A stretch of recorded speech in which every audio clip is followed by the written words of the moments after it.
नमस्कार,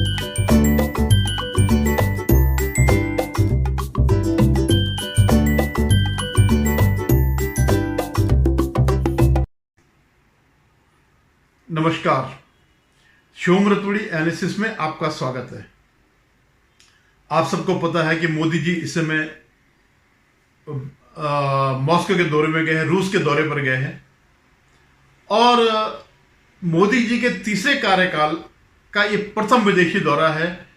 बायलेटरल मतलब दो राज्यों के बीच, दो विदेशों के बीच जो है पहला ये वो है। इससे पहले वो गए हैं, एक समिट में गए हैं, लेकिन जब द्विपक्षीय बात की बात होती है तो पहला दौरा जो है रूस का किया गया।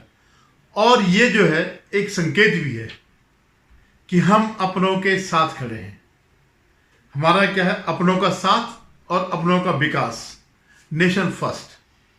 पहली प्राथमिकता अपना देश है, उसके बाद अन्य चीजें हैं। तो ये इस पर मैं आगे विश्लेषण करूंगा, लेकिन आपसे पुनः वही निवेदन है कि आप मेरे इस चैनल को सब्सक्राइब करिएगा, शेयर कीजिएगा और अपनी राय जरूर कमेंट पर व्यक्त करें। कमेंट लिख करके जो है अपनी राय व्यक्त करें। तो क्या था कि रूस तो हमारा दशकों पुराना साथी है, काफी समय से, लगभग आजादी के बाद से या उसके कुछ समय बाद से जो है रूस और भारत के संबंध बड़े प्रगाढ़ रहे हैं और कई बार संकट के समय पर रूस ने हमारा साथ दिया। इवन यूएनओ में भी जो है जब कभी भारत के खिलाफ कोई प्रस्ताव अगर आता था तो हमको जो है रूस का वीटो ही हमको बचाता था। इवन जब 1971 की वार हुई, जब ये बांग्लादेश का मुक्ति संग्राम चला, तो अमेरिका ने अपना एक बेड़ा भेजा, उसको संतुलित करने के लिए रूस ने भी जो है एक न्यूक्लियर शक्ति चालित बेड़ा भेजा। तो फिर वो दोनों जो है अलग हो गए। फिर वो नौबत नहीं आई जो है, जो सातवां बेड़ा था रूस का, अमेरिका का सातवां बेड़ा था, जो बंगाली खाड़ी तक पहुंच गया था, लेकिन वो आगे उससे आगे नहीं बढ़ा और न ही उसने हस्तक्षेप किया। लेकिन अब ये जो दौर है, जो वर्तमान का दौर है, इसे हम कहेंगे शीत युद्ध का दूसरा चरण।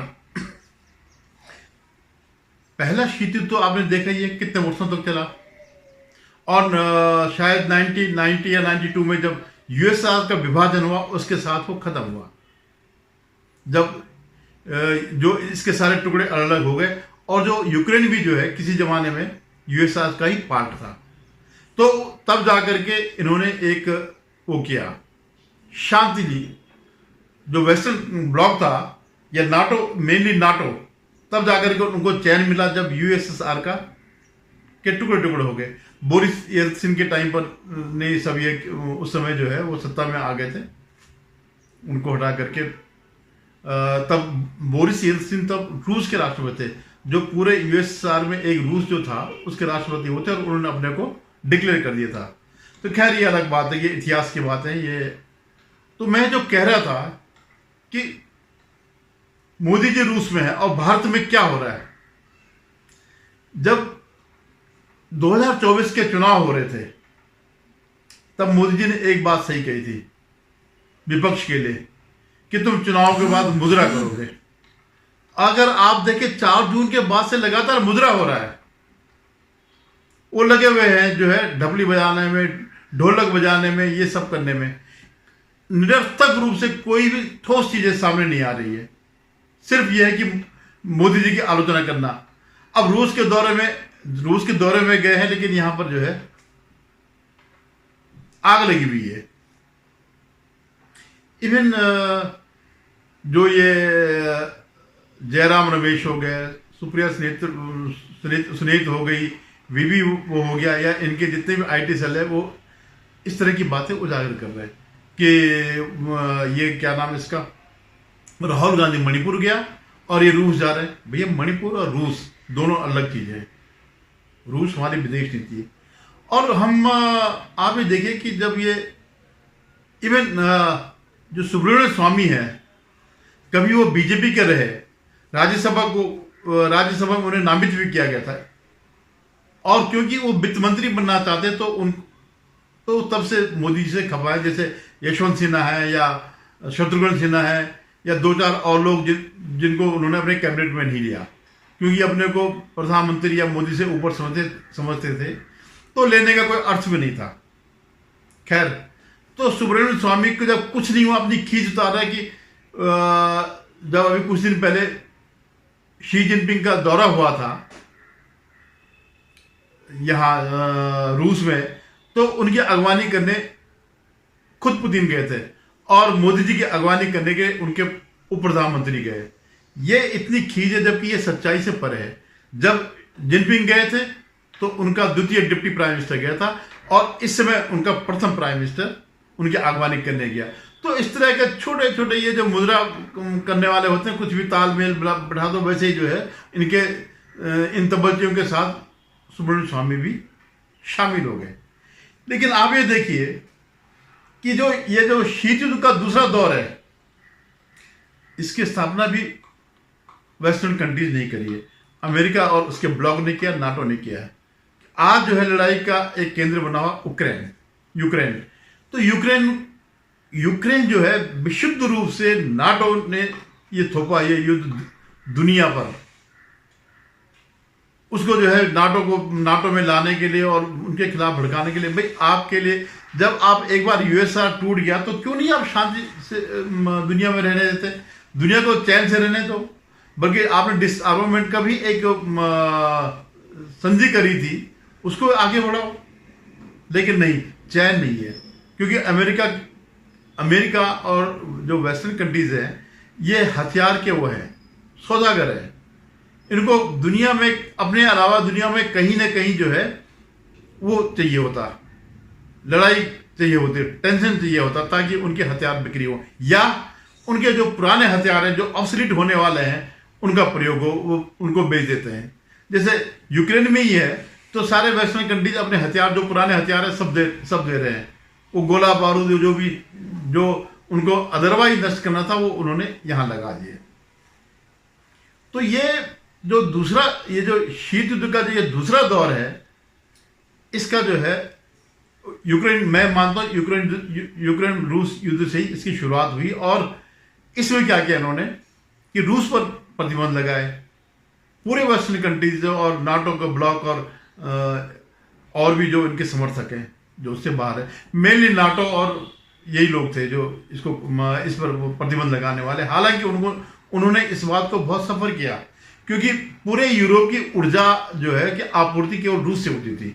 उनके पास तेल के भंडार है, उनके पास गैस के भंडार है, पूरे गैस जो है यहीं से आपूर्ति होती थी, और इसको उन्होंने लेने से मना कर दिया, तो उनके यहाँ तबाही हो गई। आप ये तबाही देखिएगा, जितने भी चुनाव हो रहे हैं, हर जगह सत्ताधारी दल जो है चुनाव हार रहा, सिर्फ इस वजह से, महंगाई की वजह से, इन्फ्लेशन की वजह से, और ये ऊर्जा न होने की वजह से।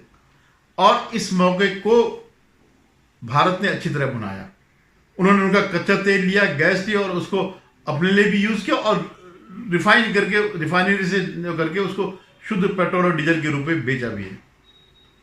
तो बीच में जब मरमर हुआ, उन्होंने कहा, तो वेस्टर्न यूरोप ने कहा और नाटो देशों ने भारत की आलोचना करी, तो जयशंकर ने कहा कि जितना हम पूरा खरीदते हो, उतना तुम एक महीने में ही खरीदते हो। तो उसके बाद वो चुप हो गए। और इस पर जो है देखिए, इसमें जो एक हम ये मान के चलते क्या है ही है कि भारत इस समय असली रूप से तटस्थ है, निर्गुट है, लेकिन अपने वो है हित है, उनको त्याग नहीं रहा है। भारत वेस्टर्न ब्लॉक के साथ भी है और रूस के साथ भी है। जो उसको अच्छा लगता है वो उसको ही प्रदर्शित करता है, उसी नीति को पालन करता है। वो किसी को फॉलो नहीं करता है, न रूस को, न अमेरिका को। और इस बात को जो है ग्लोबल टाइम्स, जो चीन का मुखपत्र है, अनौपचारिक रूप से उसने भी इस बात को कहा कि देखिए, भारत जो है निरपेक्ष नीति अपना रहा है, और इससे जो है वेस्टर्न कंट्रीज को वो लगी है, जलन हो रही है, और वो तिलमिलाए हुए हैं। लेकिन भारत जो है अपनी रक्षा कर रहा है, या जो भी है। तो ग्लोबल टाइम्स जैसा वो जो भारत का ध्रुव विरोधी वो है, वो भी जो है इसमें, क्योंकि उसके पास भी वो नहीं है, विकल्प नहीं है। अगर भारत भी अगर रूस के साथ आता तो उसको भी एक सिंबल मिलेगा। और ऐसी वेस्टर्न कंट्रीज, अगर कोई और देश अगर होता जो इनके प्रतिबंध को तोड़ता होता तो भारत को वो कर देते, तबाह कर देते, भारत के खिलाफ सैंक्शन लगाते, लेकिन वो नहीं लगा पा रहे हैं। क्यों नहीं लगा पा रहे? क्योंकि उनको भी भारत की जरूरत है, उनको भी चीन पर नकेल कसनी है, और बगैर भारत की मदद के ये हो नहीं सकता। क्योंकि साउथ चाइना सी हो गया, हिंद महासागर हो गया, बंगाली खाड़ी हो गया, सब हमारे आसपास ही है। तो इस स्थिति को देख करके ये, अब भारत को तो अपने हित साथ नहीं है। शायद जैसे बीच में ये हुआ था कि अपनी अपनी करेंसी से बजाय डॉलर के बजाय इंडियन करेंसी और जो रूस की मुद्रा है उस पर लेन देन होगा। और भी कई इशू हैं, क्योंकि हमें जो है हमारा खतरा फिर वही चीन है। पाकिस्तान को तो हम खतरा नहीं मानते, चीन है। तो जो हमें हथियार की आपूर्ति होती है आज तक, वो होती है रूस से। अमेरिका से भी हो रही है, वेस्टर्न उससे भी हो रही है, लेकिन वे अपनी आधुनिकतम जो टेक्नोलॉजी है या उत्पाद हैं या फाइटर हैं वो नहीं देते हैं। तो उनको भी ये जवाब है कि अगर तुम नहीं वो करोगे तो हमारे पास विकल्प है। और जो ये होगा, क्योंकि अब जो हथियारों का उत्पादन है, जो स्थिति रूस की बनी हुई है, वो ज़्यादा दिन वो नहीं कर पा रहे, क्योंकि उनकी स्थिति ठीक नहीं है इस समय। तो भारत इस प्रयास में कि ये उत्पादन, ये टेक्नोलॉजी वो हमें दे दे और हम अपने यहाँ बनाएं, और फिर हम जो है हथियारों का निर्यात करें। और भारत भी इस बात को समझ चुका है कि हथियारों का निर्यात भी एक बहुत बड़ा व्यवसाय है। इससे बहुत कुछ जो है प्रॉफिट होता है, जीडीपी बढ़ती है, ये सब चीजें, रोजगार मिलते हैं। अब हथियार हम नहीं बनाएंगे, अगर हम अहिंसा पर विश्वास करेंगे तो और बनाएंगे। स्वीडन बना रहा है, अमेरिका बना रहा है, टर्की भी बना रहा है, कई ऐसे कंट्रीज हैं, फ्रांस बना रहा है, बोफोर्स उसी के वो है, नहीं सॉरी राफेल उसी का वो है, बोफोर्स स्वीडन का है। ये ऐसे यूरोपियन कंट्रीज हैं, उनका यूरो फाइटर करके कुछ वो है, जेट फाइटर है। और टर्की जो है इस समय ड्रोन के मामले में बहुत आगे है। तो हमें ये सारी टेक्निक चाहिए, सारी तकनीक हमें भी चाहिए, तो हमारे पास ये विकल्प है। और अब शिखर सम्मेलन में जो इनकी वो है, और एक इस बीच क्या हुआ कि इन जो कुछ प्रतिनिधिमंडल का तो वार्ता हुई, लेकिन कल जो है पुतिन और मोदी जी का मैन टू मैन डिनर में जो हुआ, एकांत में, जिसे हम बात कर सकते हैं, जो ऑफ द रिकॉर्ड होता है, जो एक अंडरस्टैंडिंग होती है कि हाँ हमारा क्या स्टैंड है और क्या आपका स्टैंड है। तो देखिएगा क्या होता है। लेकिन ये जो यहाँ पर जो तबक जी हैं, जो मुद्रा गा रहे हैं, इससे कोई फर्क नहीं पड़ता, वो बोलते रहे। धन्यवाद। पुनः आपसे निवेदन है कि आप मेरे इस चैनल को सब्सक्राइब करेगा, शेयर कीजिए।